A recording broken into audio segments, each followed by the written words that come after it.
Okay, so let's get into what I like to call the P word. And that's not a bad word. It's probably the best word ever. Purpose. To do anything, you need purpose. You need a reason, motivation, some kind of target. So in part one, we talked about what an emergency fund is and why it matters. Now we're going to talk about the purpose behind it. Because if you don't understand the why, you won't stay motivated to actually build a safety net. So this session is called simply just purpose. And we're going to look at what happens when you're not prepared, the danger of debt spirals, how an emergency fund actually speeds up your recovery when you do get hit, and how it impacts more than just your wallet. It impacts your peace of mind. Okay, so let's talk about the high cost that comes when you don't save, when you don't have that safety net. So let's run through a little example here, okay? So let me paint a picture for you. You're driving your car through a construction zone. You got your favorite artist playing on the radio, nice sunny day, you got sunglasses on. Shoot, maybe you even have one of your feet kicked up on the dash, driving like a crazy maniac or something. But you're having a great day. You're just driving through the construction zone. Maybe you're heading to work or just trying to run a quick errand. And suddenly, boom, boom, boom, boom. You feel your car sink. You pull over and you see nails from the construction zone all over the road. And every single one of your tires is flat. Now, this would still be applicable if only one of your tires were flat. And I can get into that in a moment. But the cost to replace them, sometimes it can be around $1,000 or more. Now, if you have an emergency fund, you might breathe out like, this sucks. But you pay it and you move on. You buy the new tires, you put them on your car, and you're good.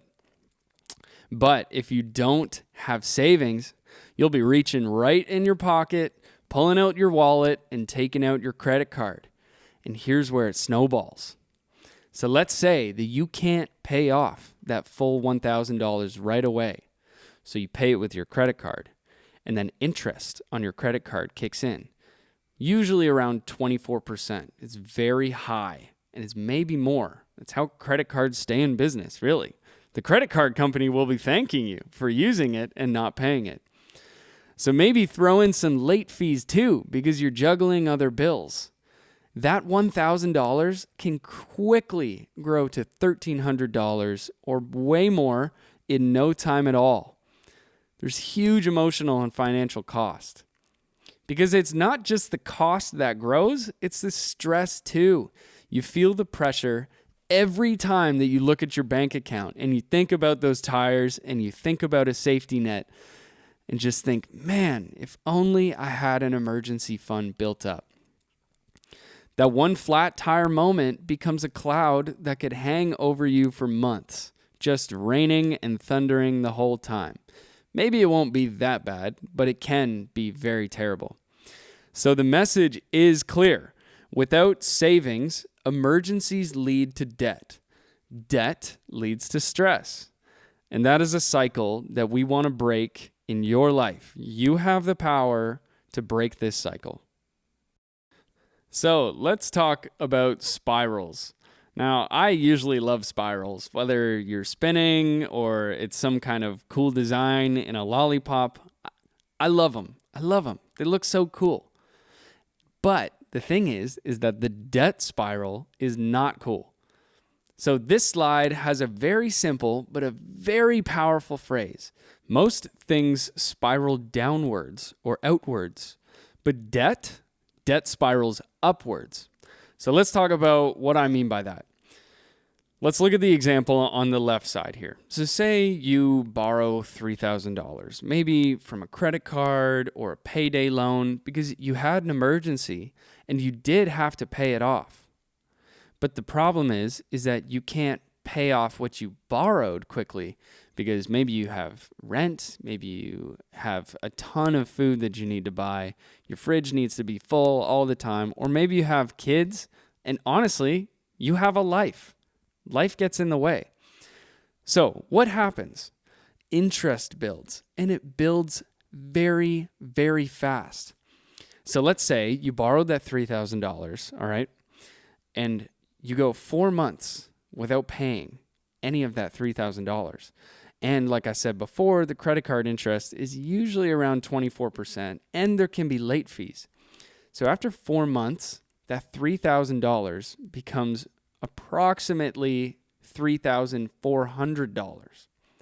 After 8 months of the same situation, not paying it, getting more late fees, and paying interest, that becomes $3,881. After 8 months, you're already up $800 of what you originally owed.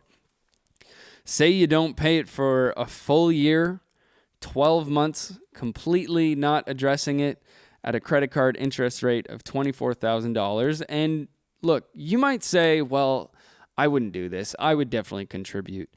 But speaking from my own experience, this can happen. This can happen very easily, especially if other emergencies are taking place and you have to keep increasing what's on your credit card. So after a year of non-payment, that $3,000 becomes $4,409 in a best case scenario. That's over $1,400 more than the original amount that you borrowed from your credit card or from the payday loan. This is huge growth.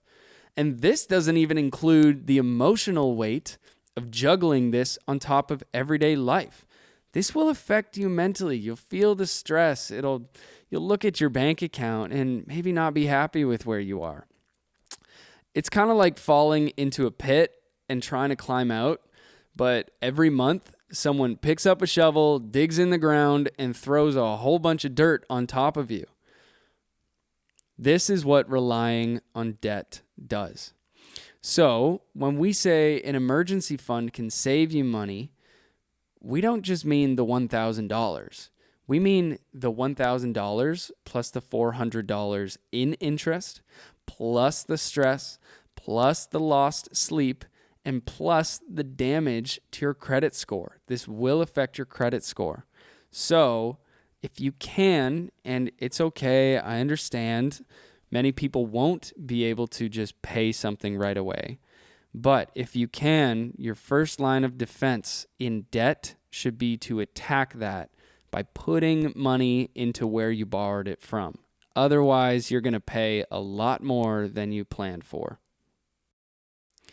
Okay, now that I made everyone in the room depressed or sad or something about debt, let's shift to more of a positive slide.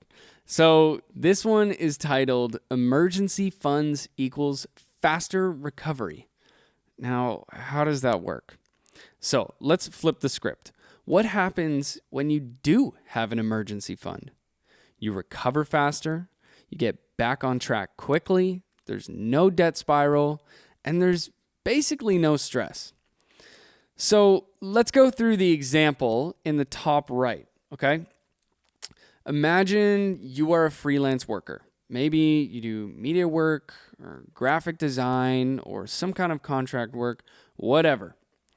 But let's assume that your laptop is your tool, okay? So your laptop is the tool to get you income. Then one morning, maybe the dog or a cat jumps on your lap or on your desk and boom, there's coffee everywhere, all over your laptop. And you're sitting there thinking, oh my goodness, this is how I make money. My whole business might stop right here. But because you have an emergency fund, you can just replace or repair the laptop. Done. You'll be back to working the next day or maybe even the same day. Now imagine you didn't have that cash saved. Well, your laptop was broken and you were trying to figure out how to pay for it. You'd be losing work, losing contracts, not getting paid. You'd lose income. Maybe you'll fall behind on bills because you can't work without your laptop to pay for them. And suddenly, the emergency that first happened to repair your laptop can cost way more than just the price of a laptop. So that's the difference. An emergency fund doesn't just save money, it saves your momentum. It helps you keep moving forward instead of getting stuck. And that is one of the reasons that I love emergency funds. I love thinking about being prepared and how I can just keep going with what I'm doing and what I love. Okay, so this one is very important to talk about. This is a huge part of your life. We need to talk about the emotional benefits or the peace of mind that you get when you have an emergency fund. So, let's talk about something we don't often consider in budgeting. Emergency savings and how they make you feel. So let's look at this diagram on the left side. Okay, so at the very top, we have circle 1, which is stress-free. And then in the bottom left, we have the ability to spend on yourself. Often not terribly important, but it is nice. And in the bottom right, we have financial security. Now in the top left yellow spot, we have guilt-free joy. In the top right yellow spot, we have peace of mind. And in the bottom, we have freedom with boundaries. And at the center of all this, where everything crosses over, is the key: emergency savings. So if we want to talk about being stress-free, it means you're not constantly worried about money. Unexpected expenses don't feel that catastrophic. Now, if we talk about the bottom left, where it says ability to spend on yourself without fear, this just means you can treat yourself without guilt. You can go get that ice cream cone or go get those McDonald's fries, and you don't feel guilty. You don't feel like self-care is reckless. Let's talk about the bottom right, financial security. So this just means that you have backup in case of job loss or emergencies. You feel prepared for the unknown. Now, the intersection of stress-free and financial security. So the top right yellow one that says peace of mind. This just means that you sleep better knowing that you're covered. Now, where financial security, the bottom right, and the ability to spend on yourself meet, that's the one that says freedom with boundaries. This just means that you can enjoy life and stay prepared. You can have freedom to spend on yourself, but you do have boundaries in place to make sure that you still have financial security. Now, let's talk about where stress-free, the top, and ability to spend on yourself, the bottom left, meet.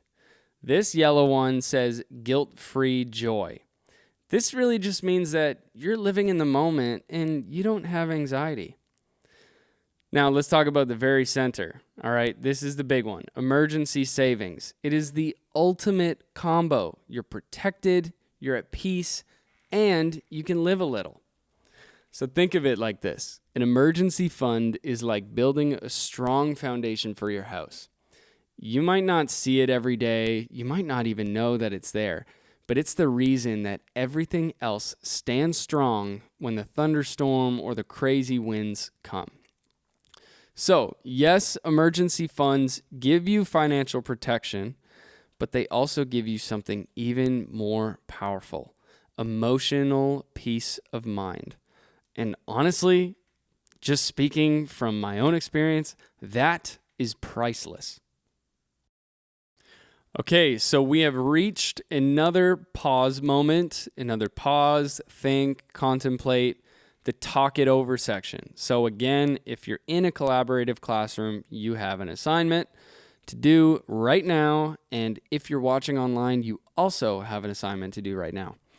So if you're in the classroom and you're with people, I want you to form brainstorm circles. As you see on the left here, maybe find a whiteboard or Google Doc or even just a piece of paper to map out the chain reaction from no savings to having stress to long-term effects.